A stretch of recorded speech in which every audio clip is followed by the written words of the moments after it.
कर रहे हैं उस शख्स की जिसने राजनीति के पुराने समीकरणों को बदल दिया। एक ऐसा युवा जो कभी रैप म्यूजिक के लिए जाना जाता था, लेकिन आज वही शख्स राजनीति की राजधानी का चेहरा बन चुका है। हम बात कर रहे हैं बलेन शाह की, जिसकी जीत ने पूरे काठमांडू और नेपाल की राजनीति को हिला दिया। लेकिन सवाल है, आखिर एक स्वतंत्र उम्मीदवार इतनी बड़ी जीत कैसे हासिल कर गया। बलेन शाह का पूरा नाम है बलेंद्र शाह। वे पेशे से एक सिविल इंजीनियर हैं, लेकिन युवाओं के बीच उनकी पहचान एक रैपर, सोशल मीडिया इन्फ्लुएंसर के रूप में भी रही है। अपने गानों में अक्सर उन्होंने भ्रष्टाचार, सिस्टम की खामियां, युवाओं की समस्या को उठाया। धीरे धीरे उनका यह अंदाज युवाओं को पसंद आने लगा और यही लोकप्रियता आगे चलकर राजनीति में उनकी सबसे बड़ी ताकत बन गई।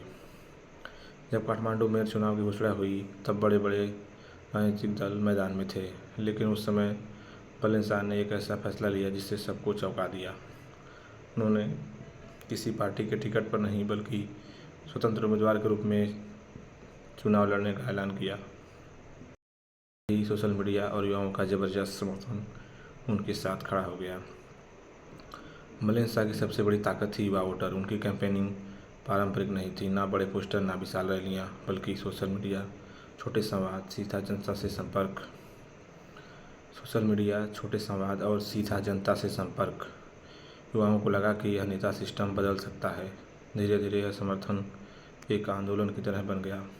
जब चुनाव के नतीजे आए तो कई राजनीतिक दलों को बड़ा झटका लगा, क्योंकि उन्होंने स्वतंत्र उम्मीदवार बलेन शाह ने भारी वोटों से जीत हासिल कर ली थी।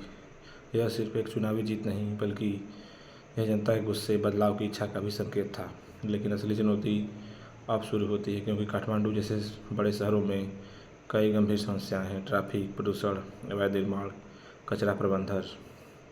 अब सबकी नज़र है कि क्या बलेन शाह सच में बदलाव ला पाएंगे या नहीं। एक रैपर से लेकर राजधानी के मेयर बनने तक का सफ़र, यह सिर्फ व्यक्ति की नहीं, बल्कि यह कहानी युवाओं की उम्मीद की है और राजनीति में बदलाव की। अब देखना होगा कि क्या बलेन शाह अपनी इस ऐतिहासिक जीत को विकास में बदल पाएंगे कि नहीं।